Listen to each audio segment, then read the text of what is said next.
The Last Turtle, Zero, Zen, and the Culmination of Faith by Jim Reddell. Chapter 4. Specific Authority. Faith in the Living Teacher. If Chapter 3 examined faith as an activity expressed through deference to historical sources, tradition, scripture, and the authority of those long gone, then this chapter turns to a more immediate, more volatile expression of that same activity. Faith in the living teacher. Here, faith tightens. It becomes more personal, more dynamic, and more precarious. Because the moment authority is no longer abstract, but embodied in a person standing before you, the stakes change. And so does the risk. To understand this transition, we must return to the functional definition of faith established earlier. Faith is the activity of assigning authority in the face of uncertainty, enabling movement where certainty is otherwise unavailable. When uncertainty arises about the path, about the self, about the nature of reality, about the meaning of life, something must fill that gap. In Chapter 3, that something was historical in nature. Scripture speaks. Tradition validates. The voices of the past provide orientation. But these types of guidance have a limitation. They cannot respond. A text does not look back at you. A tradition does not interrupt your misunderstanding. A historical figure cannot challenge the subtle distortions you introduce into your interpretation. And so, at some point, for those who continue along the path, a shift becomes almost inevitable. Authority moves from the dead to the living, not as a rejection of tradition, but as its fulfillment. The living teacher becomes the active expression of what tradition can only describe. The living teacher represents a fundamental shift in how authority functions. Where Scripture offers fixed doctrines, the teacher offers responsiveness. Where tradition provides generalized guidance, the teacher addresses the particular. This distinction is not trivial. Because uncertainty is never abstract. It is always experienced in the present moment, shaped by the specific conditions of the individual. A student does not struggle with ignorance in general. They struggle with this confusion, this attachment, this doubt, right now. And so the authority required to meet that uncertainty must also be immediate. This is the role of the teacher: to function as a living point of reference, one that can respond, adjust, challenge, and disrupt in real time.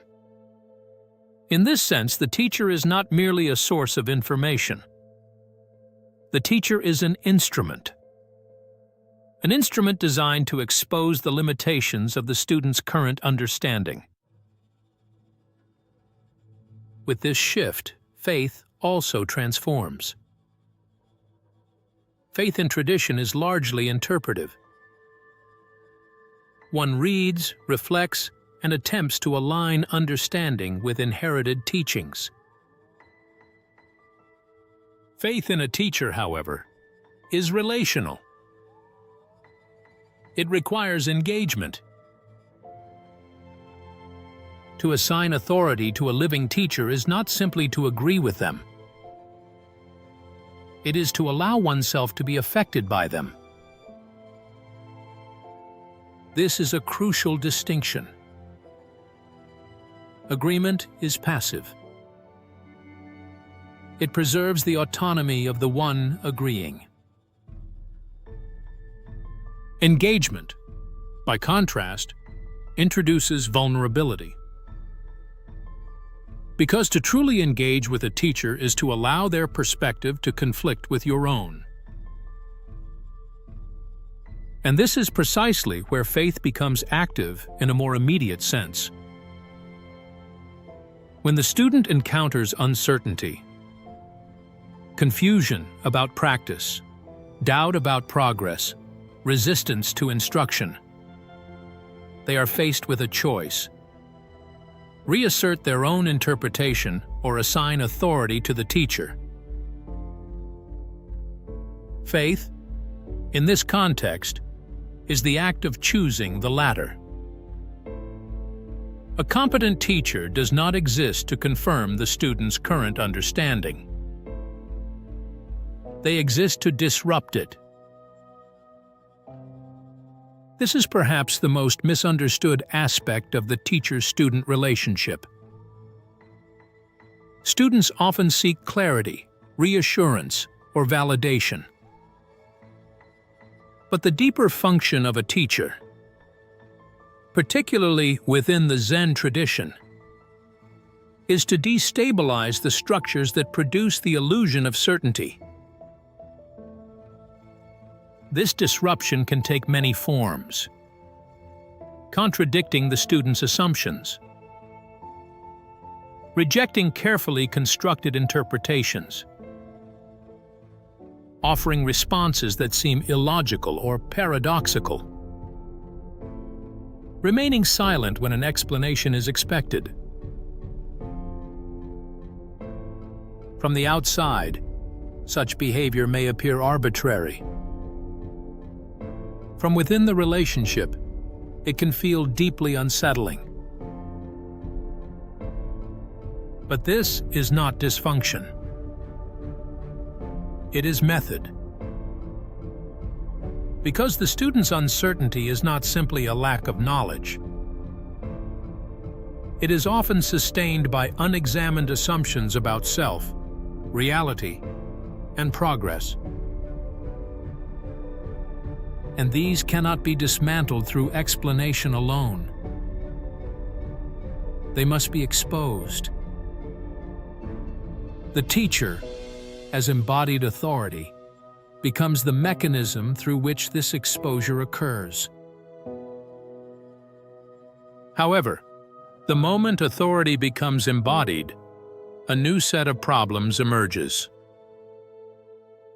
The most immediate of these is projection. Projection is the process by which the student attributes qualities, insights, or perfection to the teacher that may not actually be present. This is not accidental. It arises directly from the activity of faith. When uncertainty is high and the need for guidance is strong, the mind naturally fills in gaps. The teacher becomes not just a guide, but an ideal, a symbol of clarity, a representation of the far shore. And in many cases, the student begins to relate not to the teacher as they are, but to the teacher as imagined. This creates a distortion. Because the authority being assigned is no longer grounded in actual interaction, but in a conceptual overlay, the teacher becomes larger than life, and therefore less accessible. Why does projection occur so easily in this context? Because the teacher occupies a unique position in the structure of faith. They stand at the intersection of uncertainty and resolution.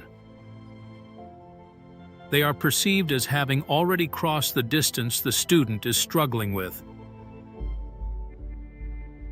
And so the student, in attempting to orient themselves, constructs a model of what the teacher represents. But this model is inevitably incomplete. It is built from limited interactions, filtered through the student's existing framework. And so what begins as respect can quickly evolve into idealization. The teacher is no longer seen as a functioning human being, but as a fixed point of perfection. This is the first major risk of faith in a living teacher: the substitution of reality with projection. Closely related to projection is dependency. If projection distorts the teacher, dependency distorts the student. When authority is consistently assigned outward, the student may begin to lose confidence in their own capability to navigate uncertainty. Every question is deferred. Every decision is externalized. The teacher becomes not just a guide, but a necessary intermediary. And this creates a structural imbalance. Because the teacher's function is not to replace the student's authority, but to refine it. Dependency, however, does the opposite. It reinforces the idea that clarity exists elsewhere, that resolution must come from outside. And in doing so, it freezes the development of the student's own capability to engage directly with experience. Dependency is rarely obvious. It often presents itself as humility, dedication, or trust. The student defers to the teacher out of respect. They follow instructions carefully. They avoid asserting their own interpretation prematurely.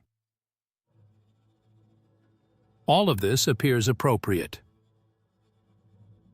And in many cases, it is. But there is a subtle threshold, a point at which deference ceases to be functional and begins to undermine autonomy.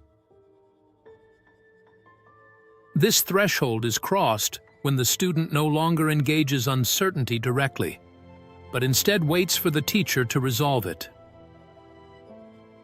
At that point, faith has shifted from an active process to a passive reliance. And the very mechanism that was meant to lead the student toward clarity now becomes an obstacle.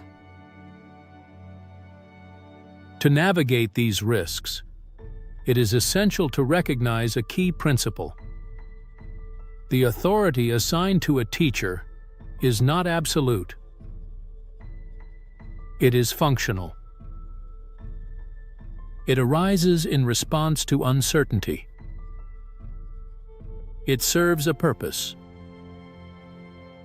and it must remain adaptable. If authority becomes fixed, if the teacher is treated as infallible, or if their role becomes permanent, then the activity of faith loses its flexibility. It hardens into belief. And this is precisely what the broader framework seeks to avoid. Because belief stabilizes. It creates the illusion of certainty. Faith, by contrast, remains responsive. It adjusts as conditions change. And so the relationship with the teacher must remain dynamic. Authority is assigned where it is useful, and relinquished where it is no longer necessary. While much of the burden falls on the student, the teacher also carries responsibility. A teacher who accepts projection without challenging it reinforces illusion. A teacher who encourages dependency fosters stagnation. And so the competent teacher must actively resist both. This resistance may take the form of deflecting praise or idealization, encouraging independent inquiry, withholding answers that would create reliance, introducing ambiguity where certainty is sought. In this sense, the teacher does not simply guide the student toward clarity. They also guard against the distortions that arise within the relationship itself. What emerges from all of this is a more refined understanding of faith. Faith in the living teacher is not a comfortable state. It is not a settled confidence.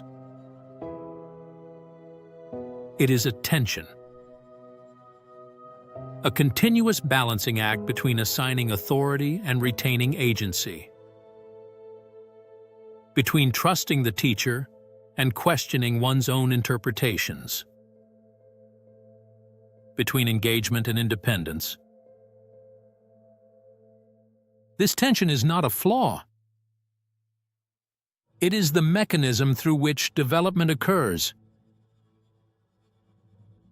Because if faith collapses entirely into self-reliance, the student risks reinforcing their existing limitations. And if it collapses entirely into dependence, the student loses the capability for direct insight. The path requires both. And the teacher-student relationship becomes the arena in which this balance is tested. If this process unfolds effectively, something subtle begins to occur. The authority initially assigned to the teacher does not disappear. It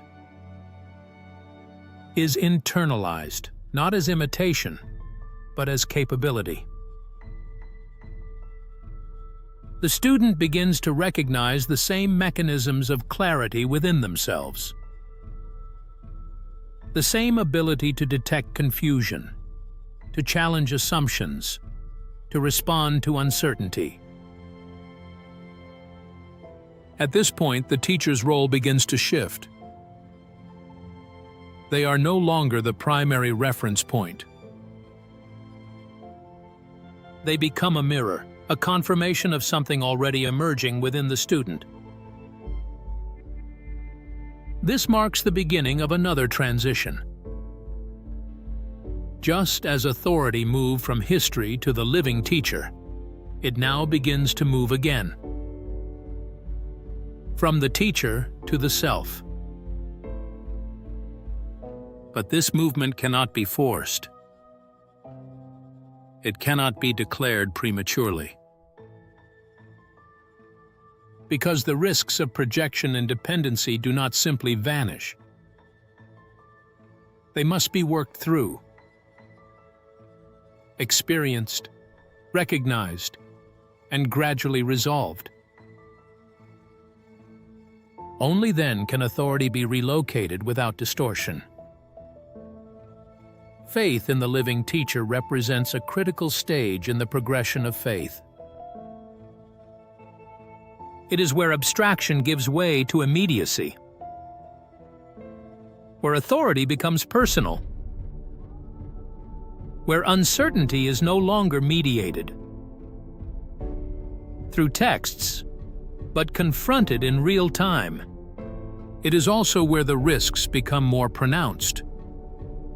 Projection can distort the teacher. Dependency can weaken the student. And yet, without this stage, the path remains incomplete. Because the living teacher provides something that history cannot. A direct encounter with authority in motion. An authority that challenges, disrupts, and adapts. An authority that cannot be reduced to words. And it is through this encounter that the student begins to recognize a stronger possibility. That authority is not something to be permanently assigned outward. The book, The Last Turtle, Zero, Zen, and the Culmination of Faith is available now on Amazon.